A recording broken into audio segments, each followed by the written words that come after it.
Hello everybody, welcome to TalentSprint for a video presentation on the Indian economy. I'm sure by now most of you would have watched many of my previous videos on subjects relating to banking and the various aspects connected to banking. We now shift our attention to another very important aspect of the banking related subjects, and that is on the Indian economy. Indian economy, as we all know, is a vibrant economy, and it's naturally fair that we need to understand the Indian economy in better so that we will be able to understand the whole macro level concepts much better way. For your information, the Indian economy is the sixth largest in the world in terms of nominal GDP.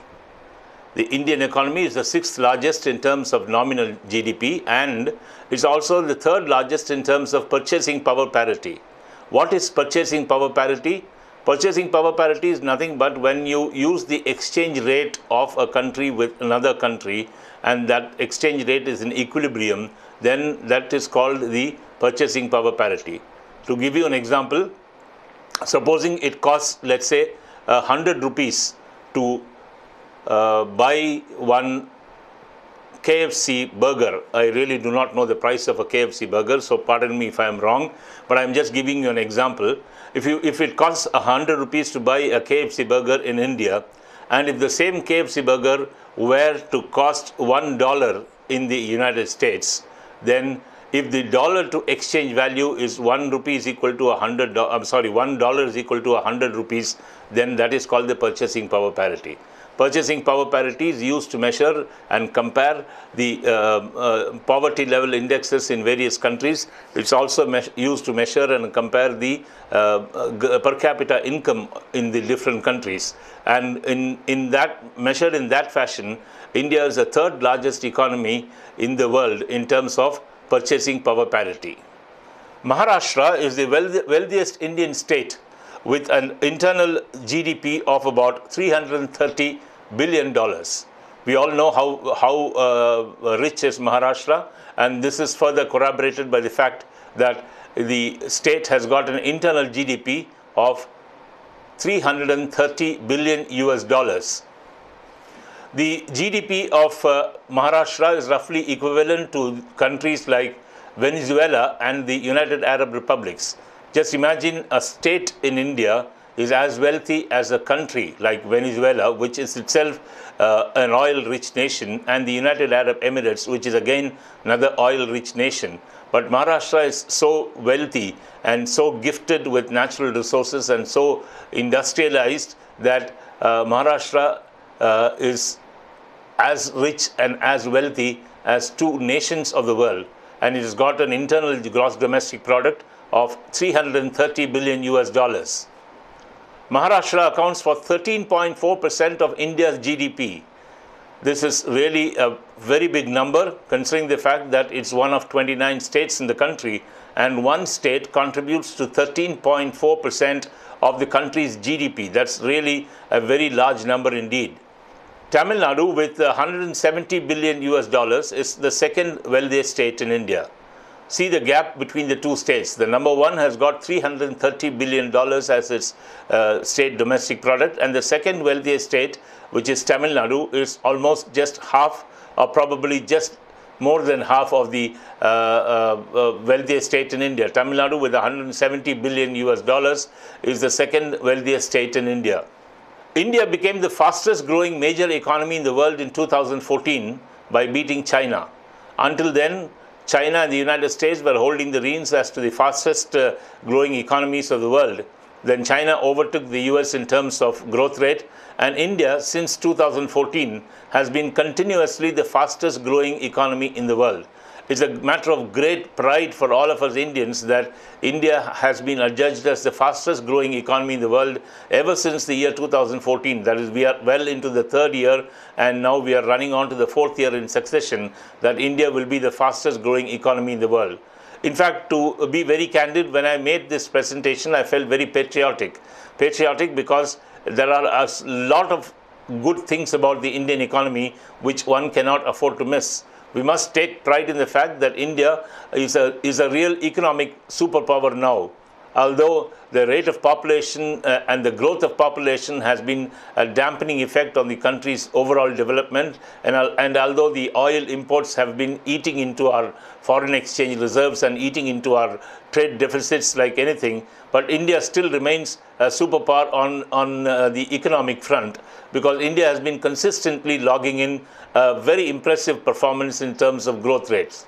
And if you look at these numbers, then the fact that India has overstaged China to become the fastest growing economy in the world since the year 2014 makes all of us Indians very proud indeed. The Indian economy, as I told you, is the 6th largest in the world in terms of nominal GDP, the 3rd largest in terms of purchasing power. The country is classified as a newly industrialized country. The tag of a developing nation does not sit on India anymore. India is truly well on the way to becoming a developed nation, and that's the reason for it being classified as a newly industrialized country. India is also one of the G20 economies, the group of 20 economies which account for the largest economics of the world. Are there. They are called the G20 nations, and India has been a part of the G20 nations for quite some time now. This is indeed a matter of great pride that India has, from being tagged as a developing nation or as an underdeveloped nation, has now become one of the members of the G20 club. The brilliant thing about Indian economy is that the economy has been consistently clocking a growth rate of over 7% over the last 2 decades. Last 2 decades meaning last 20 years. The last 20 years, India has been growing at the average rate of 7% over the last 2 decades. This is not a small achievement by any yardstick. When the whole world has been witnessing an economic slump, when the whole world has been witnessing slow economic growth rates, India has been consistently growing at 7% over the last 2 decades.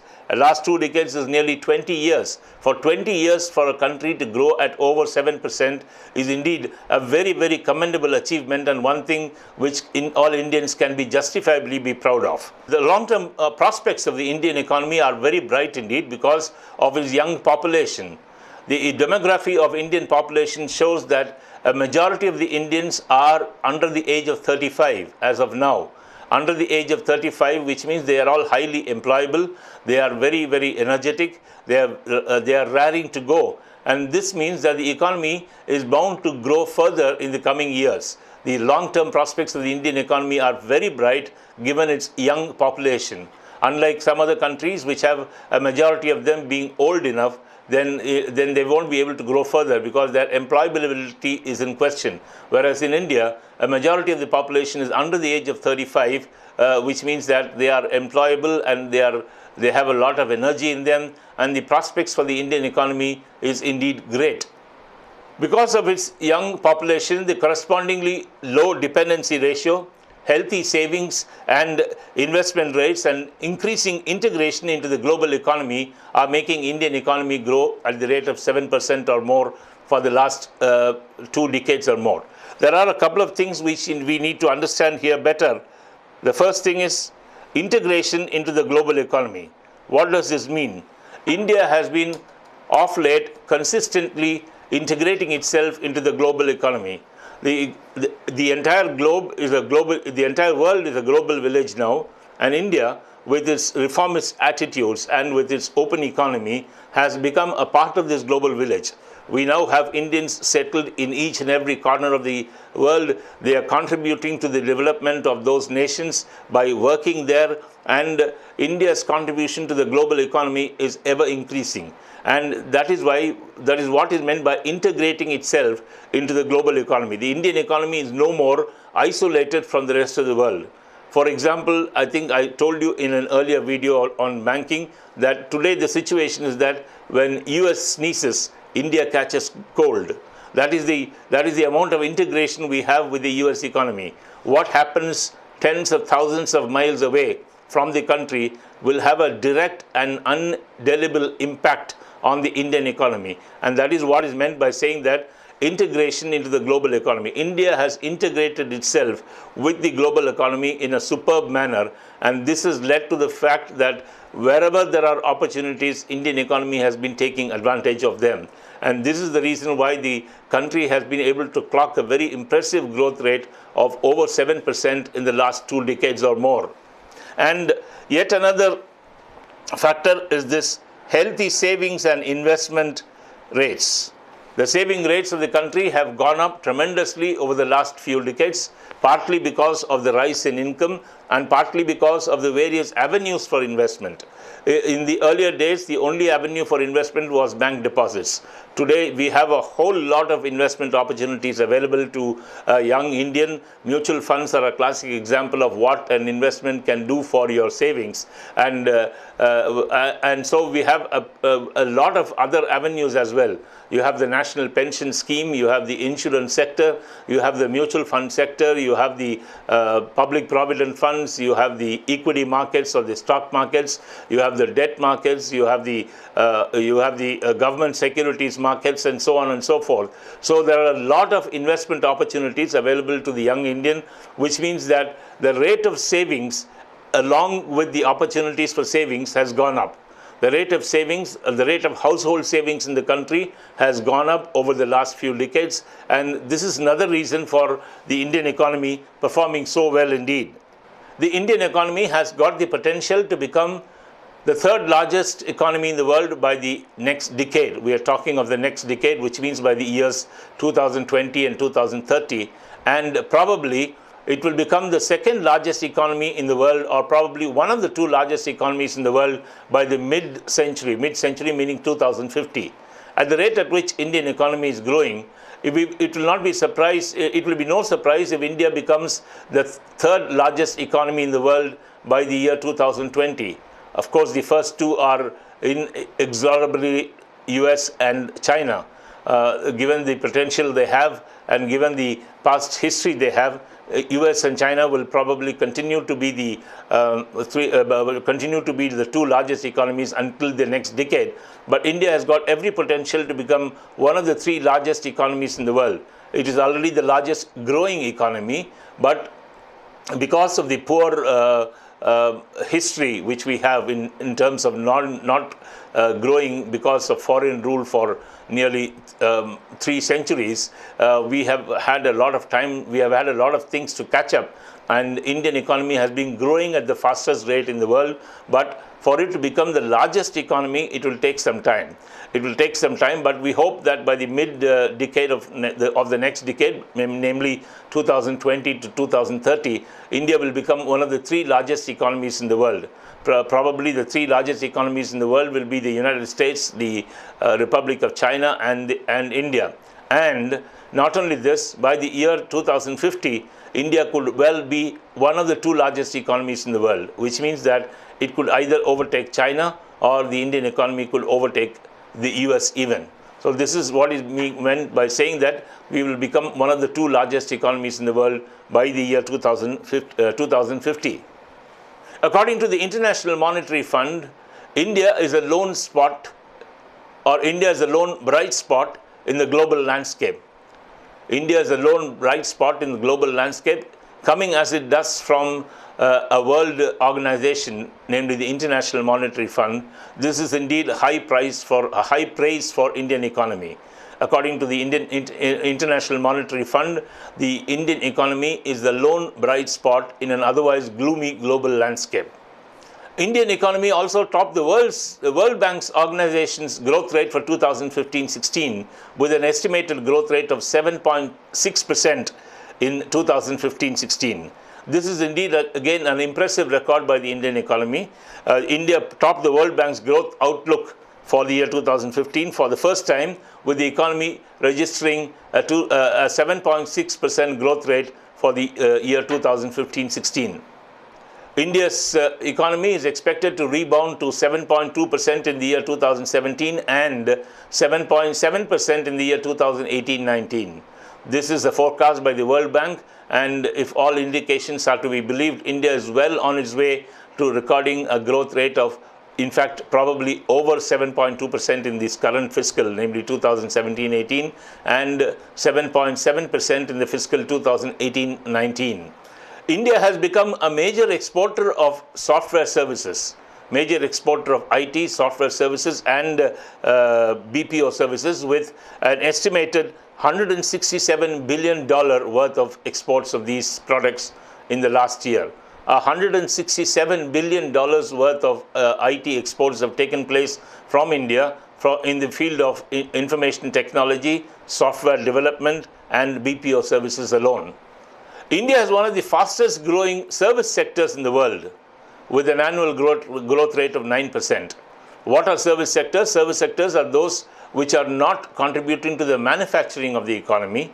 For example, a steel industry is a manufacturing economy because it actually contributes to the manufacturing sector.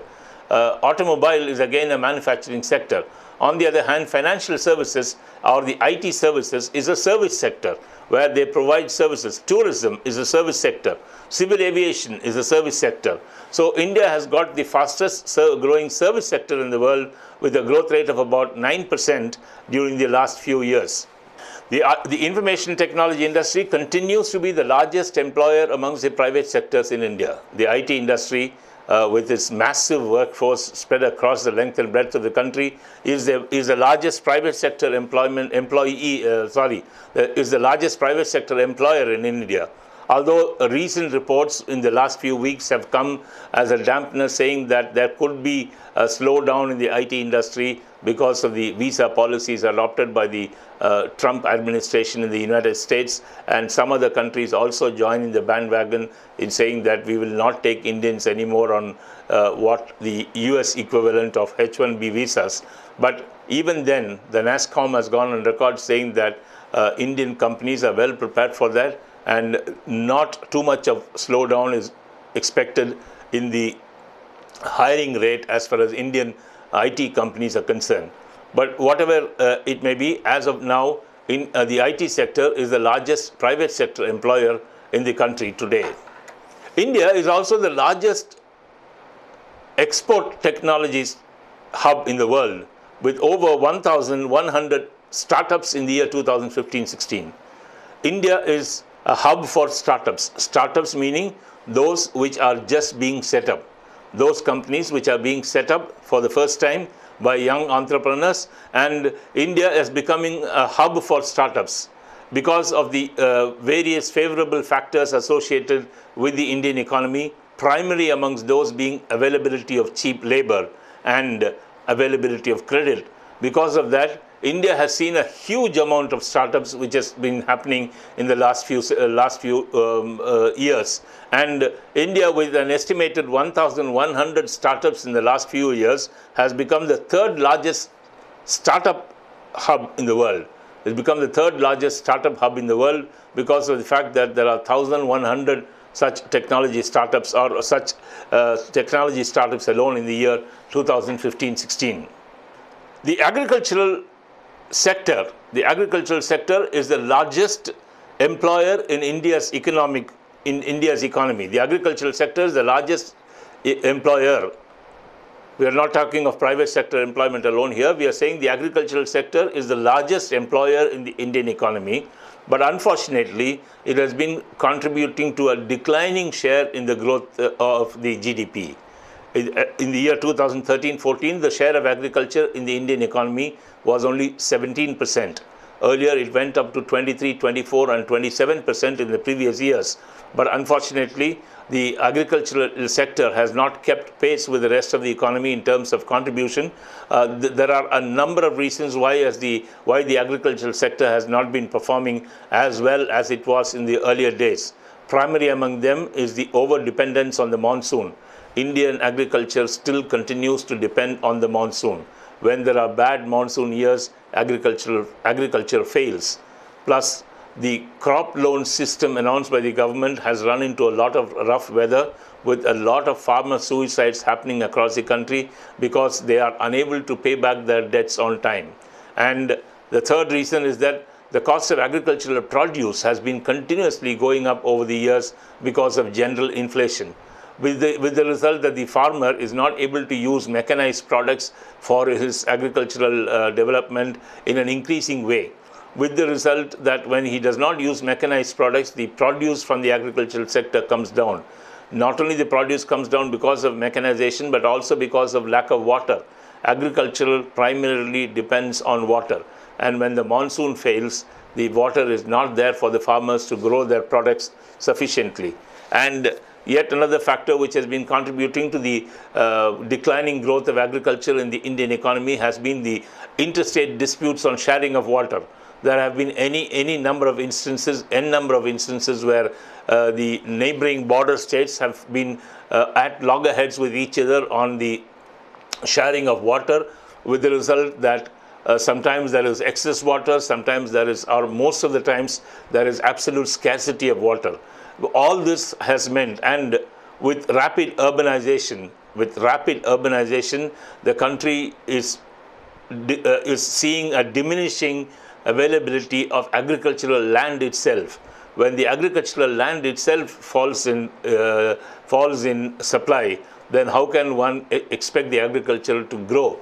All these reasons, a variety of reasons, all combined together, have meant that agriculture has been, while it has been the largest employer in India, but it has been contributing to a declining share in the country's GDP. And at 17% in the year 2013-14, this is a far cry from the time when independence we were almost having 50% of our GDP from agriculture.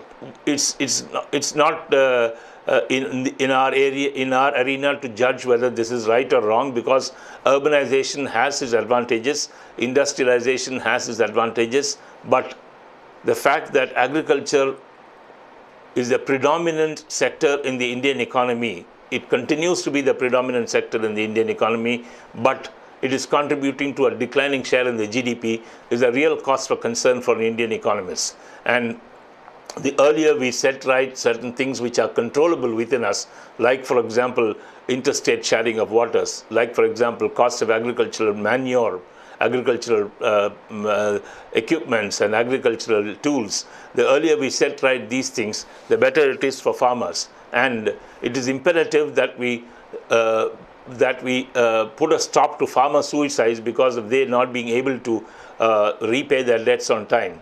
Some states have taken the step of waiving off the entire agricultural loans. Whether this is the right thing or not is again a matter of debate.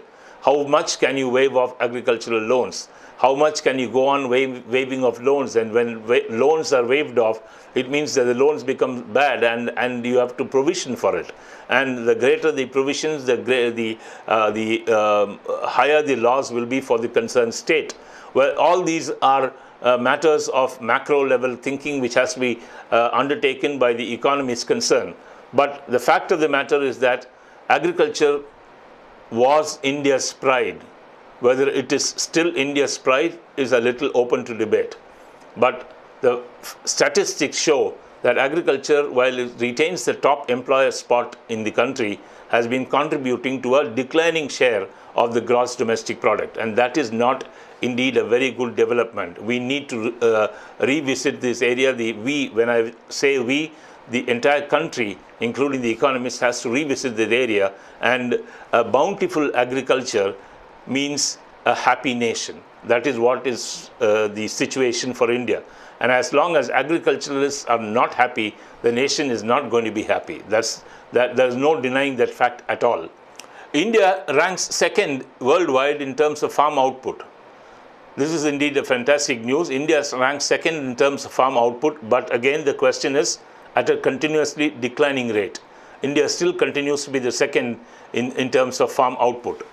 As against agriculture, industry has had a constant share of its contribution to the gross domestic product of the country. Industry contributes about 26% of the GDP in 2013-14, and that's been at a constant for quite some time now. While agriculture has seen a declining share in the country's GDP, industry has held its position and is contributing a healthy 26% to the gross domestic product. Talking of sectors, the Indian automobile sector, the Indian automobile industry is one of the largest in the world, with an annual estimated production of 21.4 million vehicles.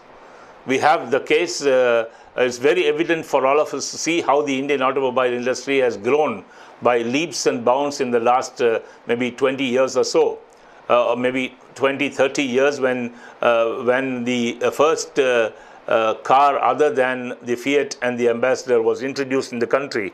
The Maruti Suzuki came into being perhaps in the year 1984, if I am not mistaken, or maybe a little earlier. In the 1980s, Maruti Suzuki came onto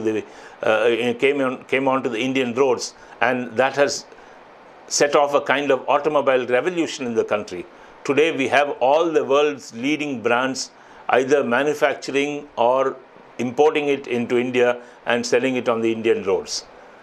I read a newspaper item that in one city of India, in the month of November 2016 alone, in 1 month alone, there were 4.98 passenger vehicles registered in one city, out of which 4.98 lakh vehicles were registered in the city, out of which 4 lakhs were the four-wheelers, and 0.98 lakhs, or nearly 1 lakh, was the cars being registered in the city. So with 4.98 lakh vehicles being registered in one city alone, in 1 month alone, it is no wonder that the Indian automobile industry is one of the largest in the world. Today we have every brand of every vehicle in the world available on Indian roads.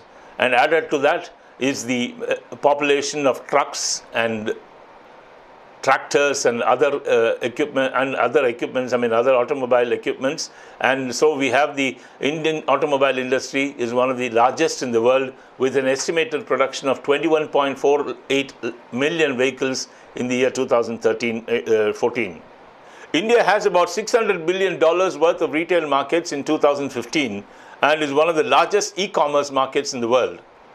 Thanks to the various initiatives taken by the government, e-commerce is one of the fastest growing industries in India. Today we have all the e-commerce giants of the world operating in India, including Amazon, including Snapdeal, including the homegrown Flipkart, and a host of them. And they all contribute to the 600 billion retail market in India. The retail customer is the king in Indian economy today, because he has got the purchasing power, he has got the ability to purchase things as he wants and when he wants, and because of higher disposable income, the retail market is a booming market in India. This is again explained by the presence of virtually every conceivable foreign brand in the Indian cities. So the Indian retail market has a huge amount of growth potential, and it is already a $600 billion industry in India. These facts are all very heartening for the Indian citizen. These facts, whatever I have been telling you, these facts and statistics and numbers are really very, very heartening for the Indian citizen as a whole. And e-commerce is adding to that happiness. Bombay Stock Exchange and National Stock Exchange are the 11th and 12th largest in the world. The BSE, or the Bombay Stock Exchange, and the NSE, or the National Stock Exchange, are the pride of the Indian stock markets. They are no doubt the pride of the Indian stock markets. Billions and billions worth of transactions take place on these stock exchanges every day, and the stock market indices, both BSE and the NSE, have touched record new highs in the month of May 2017. And this goes to show that the stock market is a vibrant, active one. That is the sign of a prosperous economy. When the stock market is a vibrant and active one, that is a very sure sign of a positive and vibrant economy. And the Bombay Stock Exchange and the National Stock Exchange are vibrant stock exchanges with billions worth of transactions happening every single day. And they are the 11th and 12th largest in the world. This is again a matter of great pride for us Indians. Talking of billions and billionaires, India is home to the world's third largest billionaire group. The world's third largest billionaire group, with 111 billionaires in 2016. When we talk of billionaires, we are saying billionaires pool with 111 billionaires in 2016. When we talk of billionaires, we are talking of billions of US dollars. That is the yardstick for comparison. We are not talking of billionaires of Indian rupees. We are talking of billionaires in US dollars. When 1 billion is 100 million US dollars, which is a huge, huge amount. And India has got the the third largest number of billionaires in the world, with 111 billionaires in the year 2016. Probably no one can believe, or no one will believe, that India is an underdeveloped nation anymore. Already it's an acknowledged fact that India is not an underdeveloped or a developing nation. It's one of the industrialized nations which is on its way to becoming a developed nation. And the fact that India has got 111 billionaires in the billionaire club shows that we are indeed well on our way. Apart from billionaires, India has also got the fourth largest number of ultra HNIs, or the ultra high net worth individual households, that have more than 100 million US dollars. We are talking of big numbers here. Don't get me wrong. We are talking of very big numbers here. 100 million US dollars is a huge amount. And we are saying that India has got the fourth largest number of ultra high net worth households. We're not talking of individuals. We're talking of households, ultra high net worth households that have a combined asset of more than 100 million US dollars. India is a member of the Commonwealth Group of Nations. It's a very, very important member of the South Asian Association for Regional Cooperation, or the SAARC. India is a founder member of the Non-Aligned Movement, and India is a member of the G20 countries of the world. All this points out to a prominent place for the Indian economy in the global situation. No doubt India is a fast rising superpower by any yardstick. The important industries in India are the tourism, construction, education, entertainment industry, healthcare, and telecommunications. India is a vast growing tourism nation. This is vindicated by the rise in number of foreign tourists coming into India every year. India is also a big center for construction. A lot of money is being spent on infrastructure development, housing estate development, and so on. So India is a very big construction industry, and India is one of the top education centers of the world. Entertainment, thanks to Bollywood, Tollywood, Collywood, and whatnot, you have the entertainment industry. Indian industry is one of the top in the world. Bollywood has been producing record-breaking pictures year after year, and the amount of money that is being spent on making of films in both the Bollywood and the other languages is increasing year after year. And Indian films have a global audience now. It's not that they are screened only in India. They have a global audience, which means that the entertainment industry has been one of the top contributors to the Indian economy. And healthcare, India is perhaps fast becoming the healthcare capital of the world, with excellent healthcare facilities available, probably with the exception of countries like the United States and Britain and Singapore. India is fast emerging as a top spot in the medical tourism industry. We have some of the world's best hospitals in India, some of the world's best doctors available on duty in India, and healthcare is a fast rising industry in the Indian economy. And of course, telecommunications, with the sheer number of subscribers that the telecom companies have, the Indian telecommunication industry is growing at a rate never before known. The Indians have the largest number of mobile connections in the region now. The number of mobile connections has far outpaced the number of landline connections, and with the population of the country continuing to grow and continuing to explode, if I may use the word, the the communication industry, the telecommunication industry is naturally poised for even more higher growth in the country. We have some of the largest telecom companies in India, and we are seeing some mergers and acquisitions also in the telecom space. We have seen just recently announced that Vodafone and Idea are going to merge, and that they will become the third largest telecommunications company in the world. Then we have the telecom giant Airtel, and so on and so forth. So which means that telecommunications is a major contribution to the Indian economy, and that is only expected to grow further in the coming years. Indian economy can be classified into the following eras. First is the Indus Valley civilization up to 1793 AD. India, as we know, has got a huge history behind it, and the Indus Valley civilization was one of the earliest civilizations in the world. And up to the year 1793, the Indus Valley civilization was thriving. Then came the British era between 1793 and 1947. That's close to about 200 years. British ruled India. That was another phase in the Indian economy. And post-independence, or the pre-liberalization, was the period between 1947 and 1991. The British ruled us till 1947, and when the Indians took over the reins of the government in 1947, India became independent, as you know, on the 15th of August 1947. Since then till 1991, there was not much of liberalization of the economy, and that is when India got tagged as an underdeveloped nation and then slowly graduated to the level of a developing nation. However, 1991 saw a huge amount of economic reforms. I do not want to give any credit to any particular individual or a particular political party for this, but the fact remains that the year 1991 saw a huge amount of political reforms happening in the country, and that was a turning point in the Indian economy's growth. And so the next era can be classified as the post-liberalization era, or the post-liberalization era since 1991.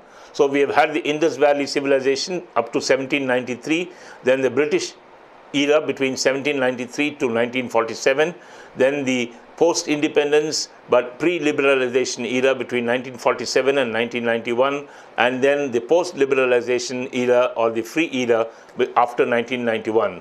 When the reforms took place, India kind of exploded into a world superpower. From being a dormant player in the world economy, India became a very, very active and a very growth-oriented economy ever since 1991. And of course, each era has had its own success for the economy.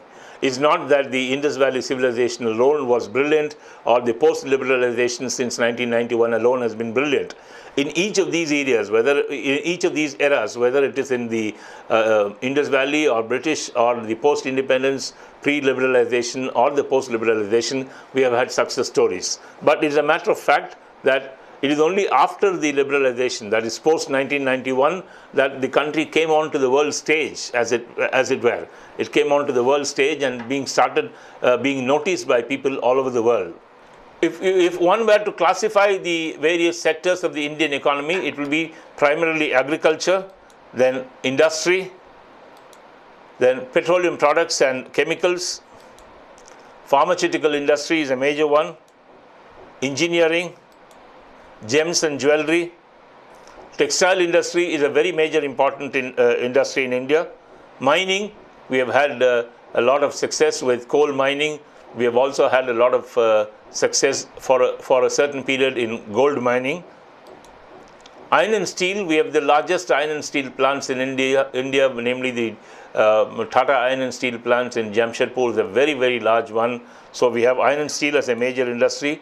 And defense, of course, India has got a very porous border, and with the neighboring countries not being so cooperative, India spends a huge amount of money on defense. If you remember my previous videos, in one of the videos I said that the defense alone takes away nearly 9% of our total economy, and India is the 5th largest spender in terms of defense in the whole world. So defense is a very major industry for India. Pulp and paper also contribute to the growth of the Indian economy. And of course, aviation. Who can forget aviation as a major sector in the Indian economy today? Because aviation has been growing, and India today hosts the 3rd largest domestic passenger travel in the country, behind the US and China. Earlier it was Japan which was holding the 3rd largest position, but in the year 2016, India became the 3rd largest domestic market, the 3rd largest market for domestic flyers within the country, with almost 97 million travelers having traveled in the year 2016. Behind US and China, India is the 3rd largest aviation growth sector in the world. And today, ever since open skies policy was announced by the Indian government, we have had any number of private airlines entering the industry.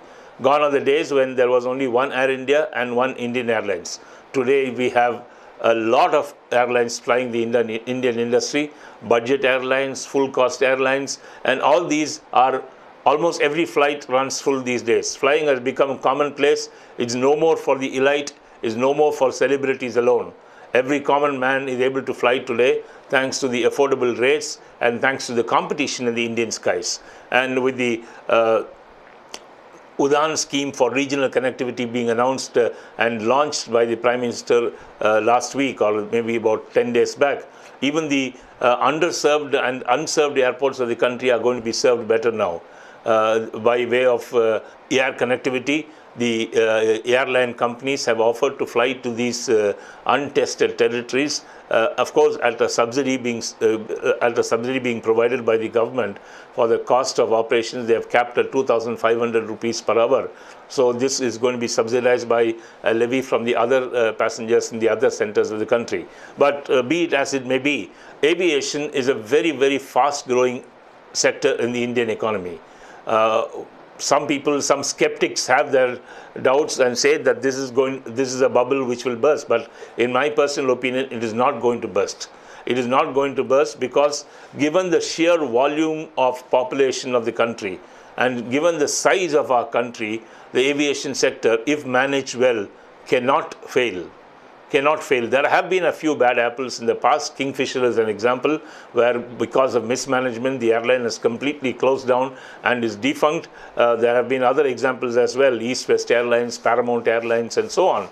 But those are rotten apples in a basket of good apples. There are, if you have one Kingfisher, you have a good one in Indigo. If you have one good one in Paramount Airlines, you have a good one in Jet Airways, and so on and so forth. I don't want to names, but then the aviation industry has to grow. Simply has to grow because India population today is upwardly on the move. They are mobile, and with the higher disposable income at in the pockets of the Indians and the stiff competition between the various airlines for a higher market share, the Indian industry is only bound to grow. The aviation industry, in my personal view, cannot fail. It is not a dot-com bubble waiting to burst. If managed well, the point in question is they have to be managed well. When they say they have to be managed well, the punctuality factor is a big thing, and then the load factor is another big thing. And the fares, while being competitive, cannot be exorbitant. Indian traveler is still very conscious of the amount of money he pays on his travel, while no doubt people have taken to the skies more than ever before. But if the fares are going to be too steep, then the airlines may have a problem. So, and also the airlines have to manage their oil bills better, and in such a way that while the aviation fuel still contributes to the highest cost of running an airline, they have to manage it better. And if that is done, the aviation industry in India is only going to grow further. We have already become the third largest domestic carrier of passengers in the world, behind US and China. There's no reason why we can't become number 2, provided we manage the industry well. So aviation is a very important industry. Then you have the giant of Indian industries, all the banking and finance. India is home to some of the best banks in the world, and some of the best banks in the world managed by an excellent central bank, namely the Reserve Bank of India. The number of failures of banks in India have been few and far between. There have been, of course, 1 or 2, but even then they have been merged successfully with the other banks. So the number of bank failures in India have been very, very few and far between. Indian banking system is highly regulated thanks to the Reserve Bank of India. There are any number of checks and balances in place, and we have seen how in our earlier videos on banking operations and all that, we have seen how various committees have been formed to oversee the operations of banks. And today, the Indian banking industry is a very, very robust one. The Indian banking industry is not only robust, it is also growing. And the fact that privatization 2 rounds of privatization has helped matters in no small extent. While the nationalized banks continue to hold their sway over a certain section of the population, the younger generation of today, they all flock to the private sector banks. Private sector banks like HDFC Bank and ICICI Bank and Axis Bank have grown beyond imagination. They have grown beyond imagination to an extent that they form an integral part of the country's banking system today. And the banking and financial services industry, or the BFSI industry, is the fastest growing industry in India today in terms of employment opportunities. A huge amount of employment opportunities awaits the young Indian citizen who has just passed out of college. And that's why you have a situation today where even engineers are going and getting into the BFSI industry. Electronic engineers are getting into the BFSI industry. Chemical engineers are getting into the BFSI industry. So banking and finance is, in my opinion, the big daddy of all industries in India today, probably outshining even the manufacturing sector. Even the manufacturing sector, and if you go by sheer stock value or the stock prices, the prices of BFSI sector stocks have been consistently outperforming their other peers in the industry. So BFSI, or the banking and finance industry, is a giant amongst the Indian industrial sector today. Of course, banking and finance is not a manufacturing industry, it belongs to the service industry. And every time there has been a hue and cry about banks not performing well, you have had an instance of a bank springing a surprise and saying that my quarter profit has actually doubled or tripled or even quadrupled. It all depends on the way the provisionings are done. It all depends on the way the NPAs are classified, and it all depends on the way the management is run. So you have a situation where banks can actually perform very well. And while talking of banking, we cannot forget the fact that today India has the biggest bank in the world or rather, India today has got the 4th biggest bank in the world in terms of number of branches. With the merger of the associate banks with the State Bank of India, the State Bank of India has now got approximately 59,000 branches, which is the 4th largest in terms of number of branches in the world. And State Bank of India has also joined the top elite group of the 50 top banks of the world in terms of assets. In terms of assets, they employ now 270,700 people. They have 59,000 ATMs in the country, which is about 25% of the country's ATMs. So State Bank of India merging with the associate banks is a huge development for Indian banking. So banking industry in India is indeed a mammoth industry, and it contributes very, very significantly to the growth of the Indian economy, and not only to the growth but also to the perception of the industry to the outside world. Then we have the information technology industry.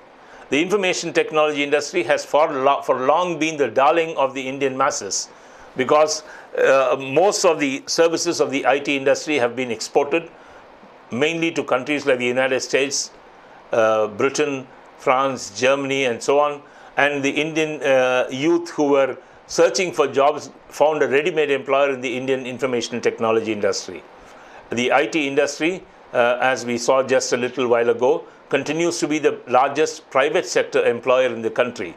You have some of the world's biggest software companies and the information technology companies operating in India. Microsoft, for example, has got the 2nd largest facility outside the United States in India, and that's in Hyderabad. Google has got the 2nd largest facility outside the United States, and that's again in Hyderabad. And you have the Silicon Valley of India, which is the city of Bengaluru. It's called the Silicon Valley of India because it's the host to a humongous amount of software companies. Cities like Chennai, Mumbai, and Hyderabad aren't lagging behind either. Information technology has been a major growth factor, major supporter of the growth factor in the Indian economy. But since the last couple of months, there has been a dampening mood in the Indian information technology industry, mainly because of the anti-India stance adopted by a few countries, notably the United States, in granting H-1B visas to the Indian immigrant labor there. The US government, led by the new President Donald Trump, has put in place a lot of restrictions for granting visas to the Indians for working in the United States.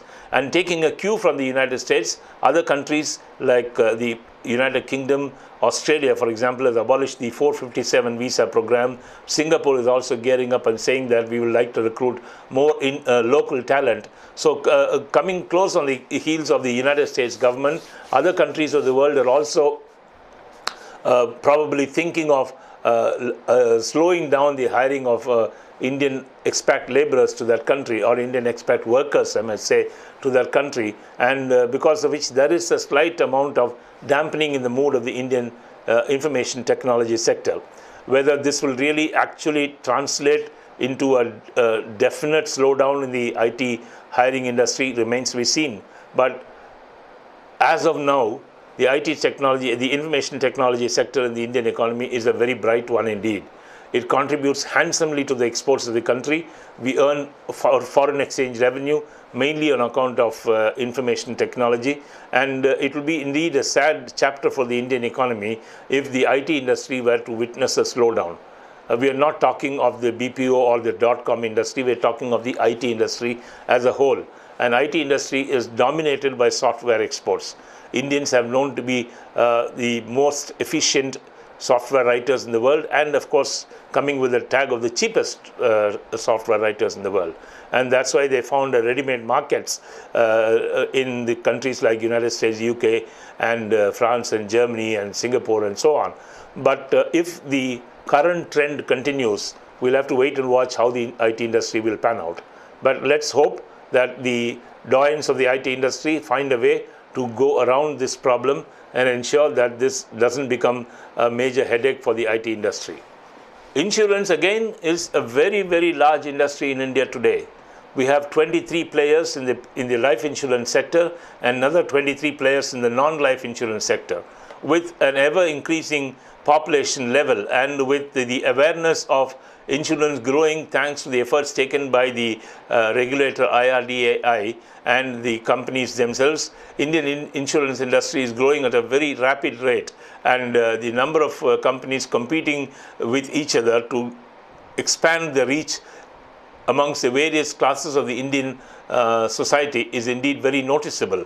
And thanks to the efforts of all of them, the Indian industry has been growing consistently, and the one thing which, however, bothers the Indian insurance industry is the fact that not many of them are able to make profits in the first 5-6 years or so. So that's the cost for Indian insurance industry. But then the insurance industry is here to stay, with more levels of awareness amongst the people, saying that life insurance is a must, and the general insurance is also a must. You must protect your household valuables and other items and so on and so forth. The insurance industry has to grow, and it is growing. The electricity sector is another growth sector of the Indian economy. We have the call for electrification of all villages in India. The central government has been launching one scheme after the other, and to appease the states, they have recently launched the Uday scheme also. And electricity is going to be a very important part of the Indian economy in not too distant future. Infrastructure is a big push from the central government. All projects concerning infrastructure are given virtually automatic approvals. Fast track clearances are being given. By infrastructure, I do not mean housing. By infrastructure, I mean construction of highways, bridges, roads, canals, and the works. Infrastructure has been a very big factor for the Indian economy, and it's one of the major contributors why the economy is growing actually.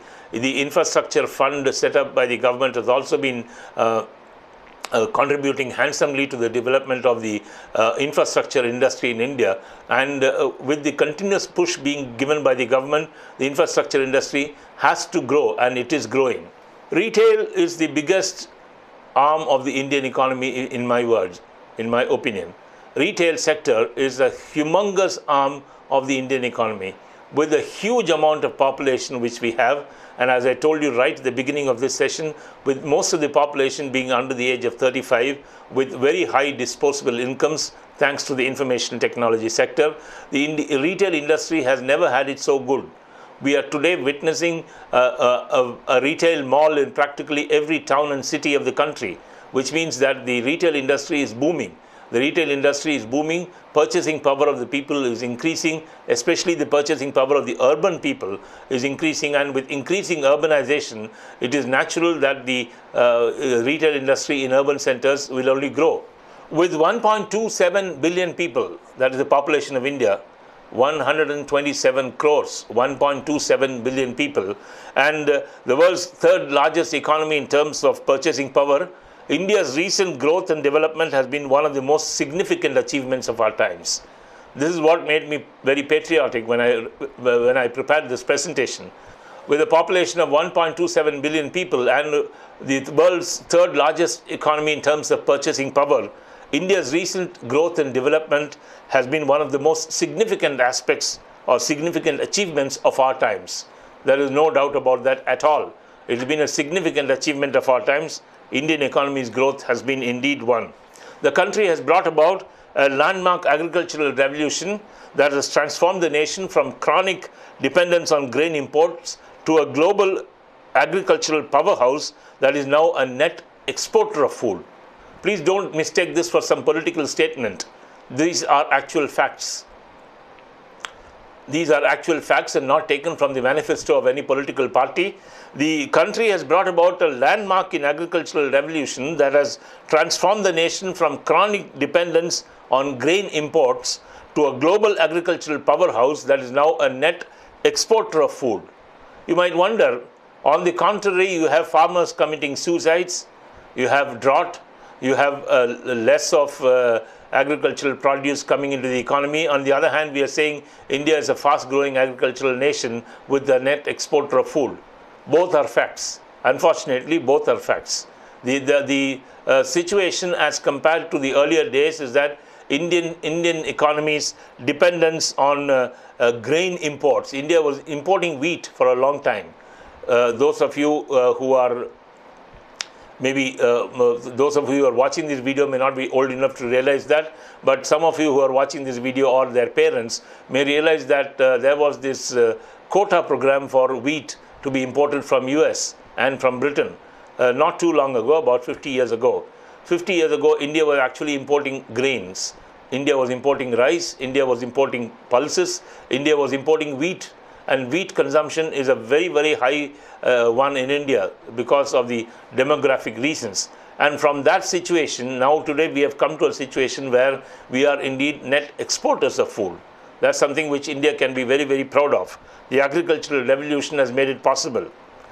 Life expectancy has more than doubled. Literacy rates have quadrupled. Life expectancy has more than doubled. Literacy rates have more than quadrupled. The expectancy of life in India earlier was around 35-40 years. Today, the mortality rate is so low that the average Indian is expected to live up to the age of 75. The average life expectancy has gone up to 75. And literacy levels have more than quadrupled. That means 4 times they have grown. We have many states in India which are nearing the 100% literacy mark. The 100% literacy mark was set by Kerala very long ago, but we have now got more states joining Kerala in that list. Literacy levels have quadrupled. Today, the education is a matter of great pride and importance for every child and every parent in the family, in every family. On the one hand, we have the life expectancy rates going up, and on the other hand, we have the literacy rates also growing up to more than quadrupling. India will soon have the largest and youngest workforce the world has ever seen. India will soon have the world's largest and youngest workforce. This is indeed going to be India's biggest plus point in the coming years. As I told you, with the majority of the population being under the age of 35, the demographic situation of the population is such that more and more Indians will become employable. And the employability of Indians will have a resounding effect on the Indian economy's growth itself. But talking on the flip side, on the other side of the story, is that if you have more and more employable people, do we create enough jobs for them? Is a big question. do we create enough jobs for them is a big question. It's not enough having employable people alone. We must create jobs for them. And how can jobs be created? Every aspect of the Indian economy has to grow. Yes, you have sectors like aviation, you have sectors like banking and financial services industry, and you have sectors like the information technology industry, which are contributing to the growth of employability or to the growth of employment in India. But overall, talking of a macro level situation, we have to create more jobs. We have to create more jobs, and that can be achieved only by the determined efforts of the government and the people. Yes, there have been a lot of efforts by the governments taken, by the governments which have been taking place in recent years. We have got the Make in India program, the Digital India program, and so on and so forth. But are these enough to satisfy the largest, youngest workforce in the world that India is going to have in the not too distant future? That's a question which needs to be answered by the people who run this country, and the faster we do it, the better it is for the Indian economy. At the same time, India is in the maze of a massive rate of urbanization. Massive rate of urbanization has some 10 million people move to cities and towns each year from villages. Is this a good development or is it a bad development? It has got both sides of the coin. On the one hand, we have a massive urbanization, which means that the shift of the population is definitely happening. The shift is happening from villages to towns and cities. Towns and cities have better infrastructure with them. Towns and cities are more connected to each other. Towns and cities are having better amenities like information technology and banking facilities and healthcare facilities and education facilities and so on. On the other hand, the villages, which were the backbone of the Indian economy, as Mahatma Gandhi once said, they are languishing because more and more people are shifting from the villages to the towns and cities. So on the one hand, you might have a city developing very fast and developing at a rapid rate, which is good for the economy. But on the other hand, the main sustaining factor of the Indian economy is in its villages. Even today, India lives in its villages because you have got a humongous amount of number of villages which are still there, and they are hungry, they are without power. So there has to be a balancing act between this urbanization and the catering to the villages development. Yes, a lot of programs have been announced, as we will see in the coming videos, where we are going to talk of development programs. A lot of programs have been announced for addressing the rural population of this country. Some of these programs have met with great success, no doubt about that. Some of these programs have met with such an amount of success that people have had second thoughts in migrating to cities. But the question is, overall, what are we going to stop this massive urbanization of people? Massive urbanization of people, where 10 million people migrate to towns and cities in each year, is not a very good thing to happen to the economy, because the urban centers will then become overburdened. Then the rate of growth in these urban centers will slow down. On the one hand, you will have agriculture slowing down. On the other hand, you have also the urban centers growing down, and then that is not a good sign for the economy. So we need to have a fine balancing act. In fact, the urbanization of the Indian economy is the largest rural-urban migration of this century in the world. Surprising? Not so surprising for me, because we have the numbers to show for that. We have 1.27 billion people in the country, and every year India can easily probably afford to send 10 million people from villages to towns and cities. This is the largest rural-urban migration of this century in the world. Massive investments are needed to create jobs. As I told you just a little while ago, the government has to think of creating jobs. We'll have a massive, the world's largest and the youngest workforce to contend with. How are we going to create jobs for them? So we'll have to create a massive amount of jobs. We have to invest in job creation, housing and infrastructure to meet the soaring aspirations and make towns and cities more livable and, more importantly, more green. This is a challenge which awaits the Indian governments of today and the future. We need to address this challenge. The Indian governments of today and the successive governments which come into power in the future, both the central and the state governments, have to address this future, have to address this question, no doubt, have to address this question and say that how are we going to mitigate this problem? Urbanization is good, but it comes with its own pitfalls. Urbanization is excellent, but it has its own drawbacks. And when agriculture is contributing to a declining share in the Indian economy, that is something, it means trouble. Agriculture has to grow. Agriculture is the backbone of the Indian economy, and it will remain so for many years to come.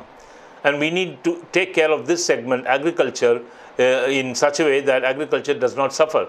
At the same time, we cannot do away with urbanization, because urban centers are the ones which are attracting a lot of people simply because of the available infrastructure, available development in banking, healthcare and education, etc. As I told you a little while ago, we cannot put a stop to this migration, but we need to take care of the soaring aspirations of millions of people who migrate from villages to towns and cities. This is a big challenge for the Indian economy. And if this challenge is met head-on, then Indian economy will no doubt continue to be one of the most prosperous economies in the world. And we Indians can be very proud of living in an economy that's one of the most prosperous in the world. I leave you with this thought, with this Excel sheet, which shows the movement of the rupee versus the dollar between the years 1975 and the year 2016. We could have added 2017 also, perhaps. Lack of space meant that I had to restrict myself to 2016. Not so long ago, 40 years ago to be precise, or 41 years ago to be precise, the Indian rupee was trading at 9.41 rupees per dollar. And by the year 1980, the dollar had come down to 7.88 per rupee. 1980 was the time when I was, in fact, out of college, so I was not a small boy then. If in 1980 the dollar was just 7.88 rupees, today we have a situation in 2016 when the dollar was 67.09 rupees. What are we talking of? Why has the dollar been appreciating against the rupee so much? This is a very, very moot point for discussion and for internalization. It's a thought process which has to set into all of us. Why have we allowed the dollar to overrule the Indian rupee for such a long time? The rupee was only 7.88 rupees to a dollar just 36 years ago, and now it's 67.09, which means that it has almost 10 times. It's almost increased 10 times, or maybe 9 times.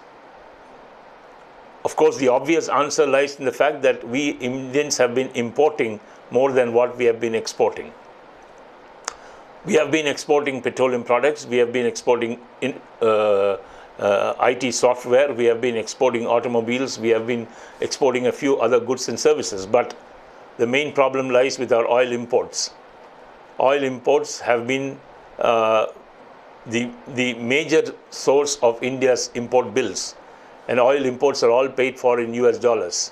And if you look at the period, the growth rate of the dollar between 2010 and 2015, the dollar grew from 45 rupees to 65 rupees or 64 rupees. That's the period when the dollar had, when the oil had reached its maximum price.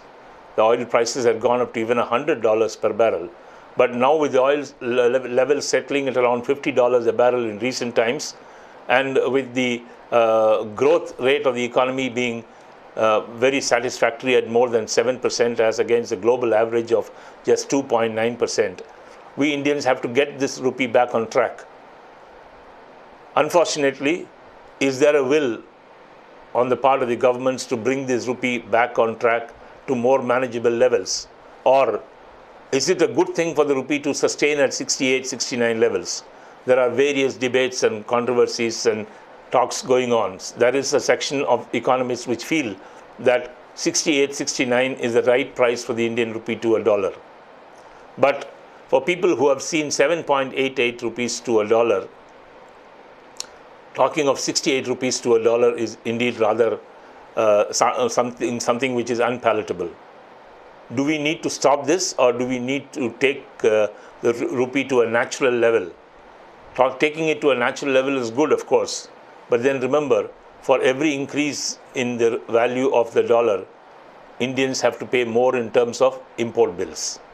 I leave you with this thought, and I hope this video on Indian economy was thought-provoking in as much as it was raising the levels of patriotism, but it also gives us a thought for, it gives us a food for thought as to how better we can make the Indian economy grow stronger, how better we can make the Indian economy grow faster, and how better we can make the Indian economy be self-dependent, more and more self-dependent than what we are now. Indian economy is no doubt a vibrant one. We need to keep it that way. I hope you enjoyed watching this video. I really enjoyed making the contents and of course making the presentation to you as well. And until I see you in the next video on some other topic, is bye from me for now. Thanks for watching, and please continue to keep watching TalentSprint videos. Thank you very much.